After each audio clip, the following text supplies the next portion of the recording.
What's going on? It's Justeeni here. I've got some Yadakk continents gameplay to show you. Because Yadakk's a tribe that's been not really on the radar, especially for continents, but they're actually shockingly underrated there. I have done a Yadakk continents video before, but that was with Market Rush. And they can do Market Rush, but only sometimes, so they do need a backup plan, and this is kind of the, I guess, backup strategy? Question mark. This honestly might be better than Market Rush, but roads on continents seems like a really bad starting tech, but besides like the obvious bridges, like roads in general are actually just really good on continents, especially since you don't need to buy riding beforehand. There's a lot of Yadakk specific things that you can do on continents that I'm going to show with these games. So let's just get right into things. So I'm going to do road opening because I really want to emphasize that road gameplay. You don't have to do road opening, especially on continents. It's far from necessary, but in this case I can also do it with the lighthouse and actually get quite good development, so things can work out anyway. So really nice density, and we can see the economic factor of roads, of course, already proving to be useful, as well as like Yadakk resources being very quick. And that's the big advantage Yadakk has on continents. They're a very fast tribe.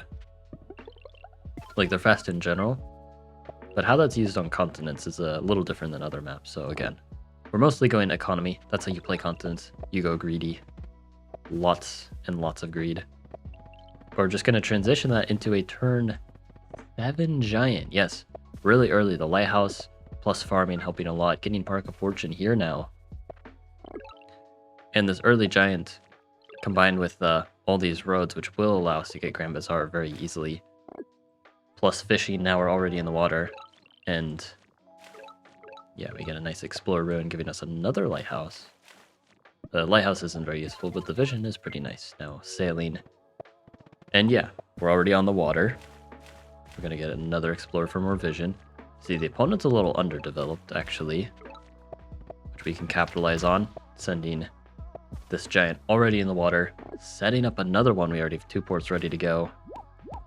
And keep in mind, our capital was landlocked, and we still have this good naval presence. And the opponent resigns on turn 10 because this is just a ton of pressure already. I'm about to get city number 6, so we didn't even see like the benefits of Grand Bazaar with this one yet, which I can just Grand Bazaar wherever I want, really. But like landlocked capital, and we actually have good naval presence. It's really, again, only Yadakk can really do this. Normally most tribes rely on that coastal capital to really get going, but Yadakk doesn't actually need that. But I have some more examples to show as well, so I'll get right into those other games. Alright, this is another instance, this time with a coastal capital, but the same things apply here. This time, again, I do road opening. I go Oregon. I find a ruin instead of another city this time, but this ruin happens to be population, which is really good here. I'm going to be able to get a really, really fast start. Another ruin. And I actually skip it this time because I want to get another village. And boom, 2 level 3 cities on turn 4, just like that. I did have a pop ruin help, but I still am getting the pop. I'm getting the pop there, no problem. Ruin or not. But like, yeah, I'm set up to get a giant very soon already. I'm actually setting up the port for the giant. Turn 7 giant once again. This time a pop ruin helping. It would have been like at least a turn later. Not for that, but now explore. And there's lots of bridge spots. Again, another nice feature of Yadakk, but that's not even what I'm taking advantage of here. It's just, again, Yadakk is really quick to get going. You don't have the best markets, which is why market strat for Yadakk can be a bit unreliable, but you do just have speed and quick development. So I'm already like stealing the starfish and stealing this village, and they resign already on turn 8. Again, already giant in the water. Really good economy for just 4 cities. And yeah, just another really fast start, followed by an early resignation. So I'll go ahead and cut to one more game.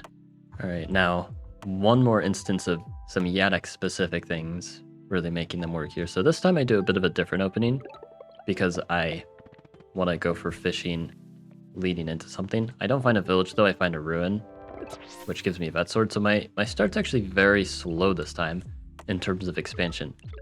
But even despite that, I don't even level up my second city right away because I have to go into org to level it up, and I went fishing first. But despite getting my second city on turn 5, I now have 5 cities on turn 7, so I'm just right back to where things should be. And we'll see, even with the slower start, like, I'm expanding into this other continent, so I'm expanding in lots of places at once thanks to the bridge. Again, other tribes would have to get a port in order to do that, which is much slower, not only more expensive, but also take longer. And now I'm going to use port connection with the bridge, which is pretty neat. I get an explorer here. I was hoping to find the opponent, which I knew was IMO based on the starting score. But now you can see this common theme of Yadakk just like being able to set up their giants really quickly, kind of just without fail. Like, I'm 1 population away from my giant, and I just get it with a port. Boom, turn 9 giant. Still no Grand Bazaar yet, but like, you just get such a quick start. And again, I know I'm repeating myself a lot, but that, like, and roads are a big contributor in that. You get all this population on your capital for the giant. You don't have to buy like any other techs. I don't have farming or anything like that. Just pure connection population and some lighthouses does the trick. I finally meet IMO. And yeah, my economy is looking really nice. Get another giant with Grand Bazaar. And then I park a fortune here, getting ready for another giant. Now farming also gives me a good mid-game. Yeah, Yadakk's main emphasis is getting a fast start, but their middle game is no slouch either. Like, they're quite a powerhouse in terms of economy, just across the board now. Navigation, stealing a ton of starfish, being first in the water is always nice. Now I go climbing because there's a mountain ruin there that I want. My plan was farming, but I kind of changed my mind. They go for the siege.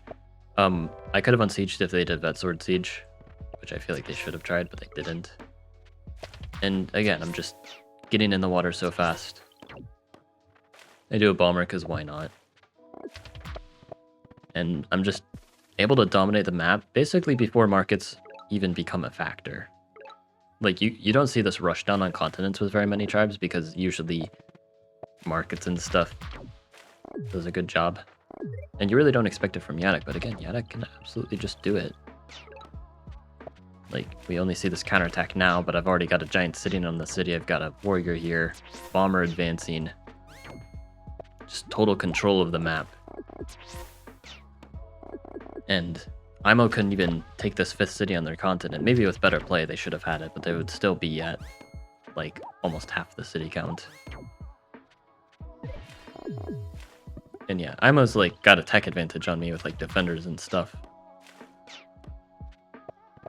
But like, I'm getting my farming, I'm getting my giants. And I'm gonna be able to cause a lot of problems.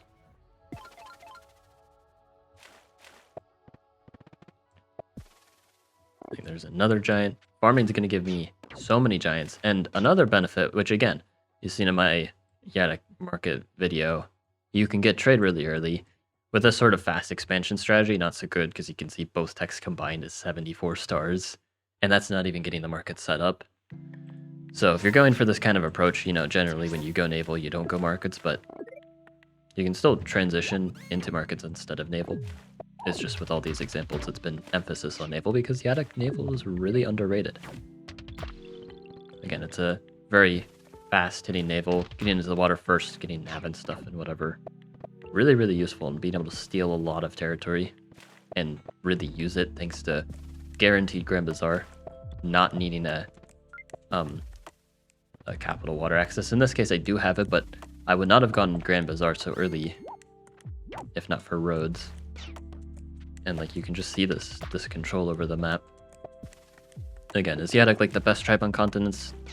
Absolutely not. Like, besides Aquarion existing, like a lot of the tribes with strong markets absolutely still are going to be strong, but don't count Yadakk out. They can absolutely put up a very strong fight, especially if you know what you're doing, because you can either go for that greedy, accelerated market rush, or you can go for a more like quick and fast development into naval, kind of throwing long-term plans out the window, but you have such a strong middle game with Yadakk that you don't really need a good late game. You just win before that point. But yeah, I would highly recommend trying some Yadakk on continents. Again, it's not the best tribe ever, but it is surprisingly good.